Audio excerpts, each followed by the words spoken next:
This episode of Doc Talk is brought to you by First Bank. We're not just your neighborhood bank, we're your neighbors. Our local team lives up to the name, putting our customers and community first. To experience First Bank difference, stop by any of our 13 Knoxville area locations or visit firstbankonline.com. First Bank, member FDIC. Hello, my name is Dr. Rob Page, and welcome to Doc Talk. Doc Talk is a podcast that's produced by the Knoxville Academy of Medicine and features its physician members giving information to patients that is helpful in terms of being able to seek treatments or therapies or find physicians who can help them with their healthcare needs. And in saying that, I feel so happy to have Dr. Elise Denaney with me today. Dr. Denaney is an ear, nose, and throat physician here in town. And we've been busy with, you can imagine with ear, nose, and throat, been very busy with viruses nowadays, but we're going to talk about the Dizzies. The Dizzies. The Dizzies. Not the disease, the Dizzies, as in two Z's, and I'm spinning around and I'm dizzy. Being dizzy. Being dizzy. So, what can you tell us about being dizzy, and how does that apply to you as an ear, nose, and throat physician? It's great. Dizzy is so pervasive and prevalent in everybody's life. How many times have you driven down the road, look into your rearview mirror or look into your side mirror to change lanes, and all of a sudden the road goes sideways and you're thinking, this isn't good. I shouldn't be driving if I'm dizzy. Exactly. So everybody gets dizzy. Most common story you'll hear is they wake up and the room is spinning. Okay, so let's talk about being dizzy. So we know everybody gets dizzy. Little kids get dizzy. They love thrill rides that make them dizzy. They do the turning around the baseball bat thing just to make them dizzy. But more adults, I would say 1 out of 4 adults gets dizzy all the time. And sometimes it's long and sometimes it's short. So what does it mean? Okay, dizzy is a big topic. Okay, and the reason why it's so big is because it means different things to different people. So when we talk about being dizzy, are you imbalanced? So are you walking like you had a six-pack? Mm-hmm. Or are you truly, is the room spinning on you? There's a big difference, and that helps. So when you're dizzy, when you go and you talk to your doctor about being dizzy, try to figure out, is it I'm walking drunk, I'm not quite steady, or I'm motion sickness, or the room is really spinning and I'm ready to vomit, and I'm seeing double of you, okay? And why is that? Well, the reason why that is because our bodies are really smart, okay? So it's not just the ear that takes care of dizziness. There's a lot of parts to our body that help us to stay balanced. The 3 most important parts are our eyes, our ears, and our joints. All 3 of those organ systems have to work together, send information to our brain. Our brain receives all 3 inputs and it reconciles. That means it makes all that information, mixes it up and makes sense of it and says, okay, Elise, you're looking straight on the road and that's good. Or if my brain is not working that day, it'll go, okay, the road's sideways, but you're up and down and we have a problem here, Houston, okay? So all those systems have to work. People who have bifocals, they get dizzy because their eyes are not working so well.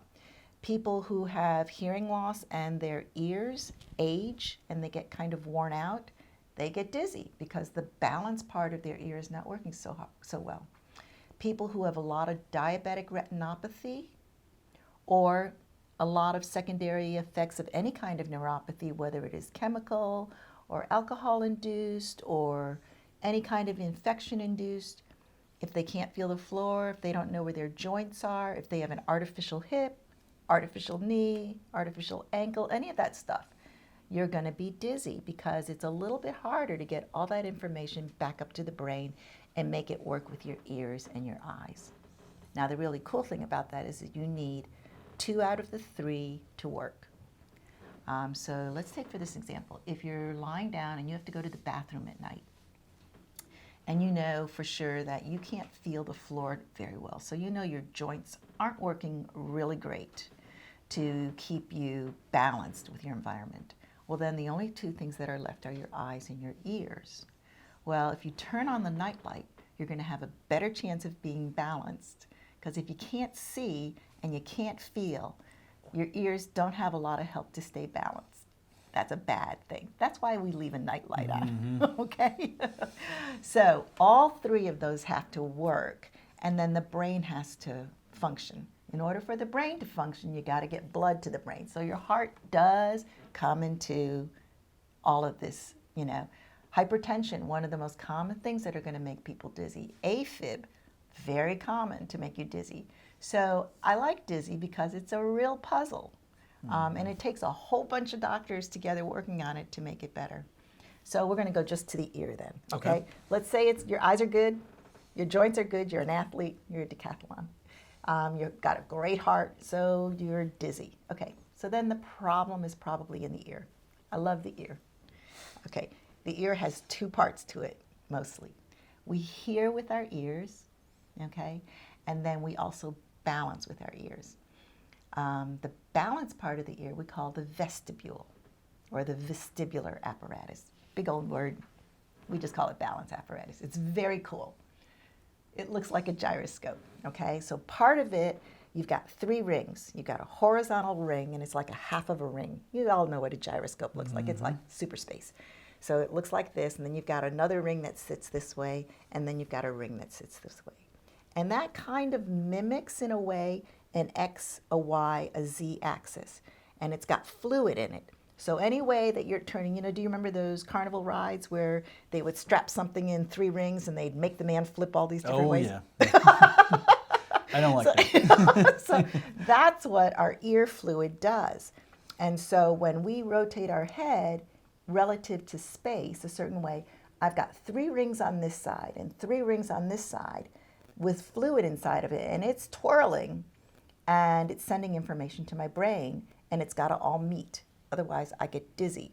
So how does it send information to the brain?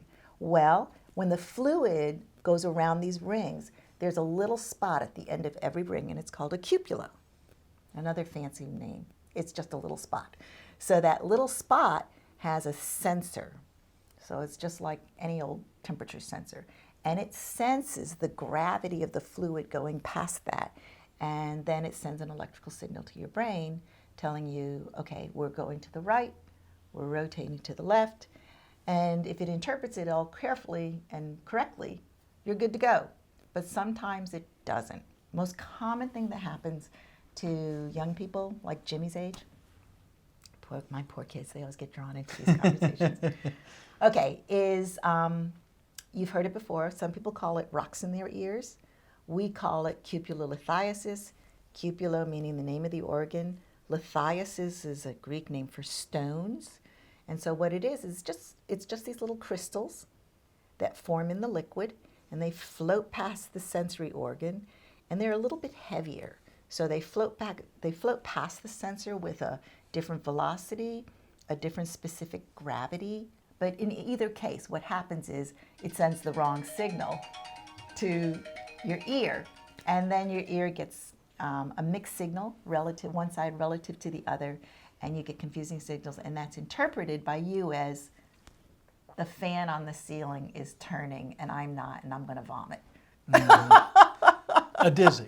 You get dizzy, really dizzy. The world spins. And that's it's very common. Some people call it crystals, some people call it rocks in the head, but the term that we use is benign paroxysmal positional vertigo. Okay, BPPV. Very correctable. We just have to make those crystals go to a part where it's not going to send the wrong signal, and we call that different maneuvers. Some people call those Brandorf maneuvers. Some of them call them Epley maneuvers. Some people call it Sermont maneuvers. It's basically just positioning your head so that we can get those crystals to a part of the fluid that's not going to make you sick. Okay? And it's very easy to do. A couple of treatments and you should be good to go. It's a little bit hard because sometimes, you've got six different rings to figure it out. And do you remember those card games where you have a piece of cardboard and you have holes in it, and you got metal balls, and you got to get the metal ball in the hole, and you got to get them all at the same time without them popping out. Yes. So it's the same with the crystals. If I get the crystals just in the right place in your ear, and it's sitting there, but then I rotate you one way, it's going to pop out, and then you're going to get dizzy again. So it's a little bit tricky, but we're really lucky in Knoxville. We've got great physical therapists who know how to get those crystals just into the right place. So that's one kind of a vestibular disorder. Second most common kind that you're going to hear about in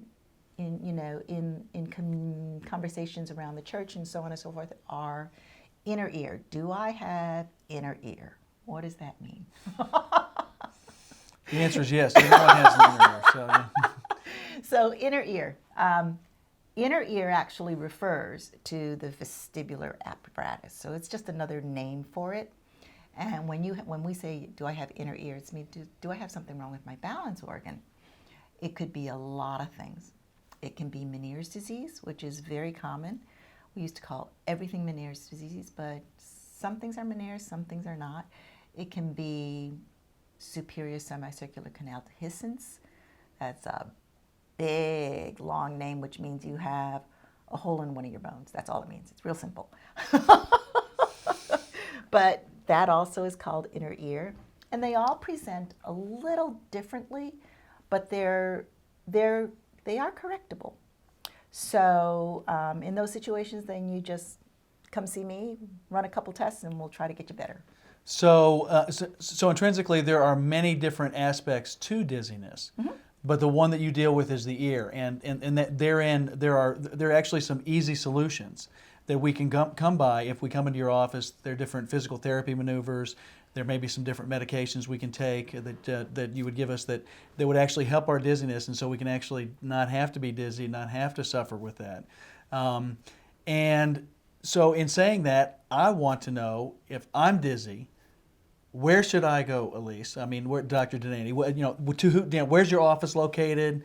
And what's your telephone number? And what other information can I come across to be able to contact you? And I know that Dr. Denany is nodding her head, and David is making that appear at the bottom of the screen. Okay. So if you... Okay. So in Knoxville, we are blessed. We have so many great otolaryngologists.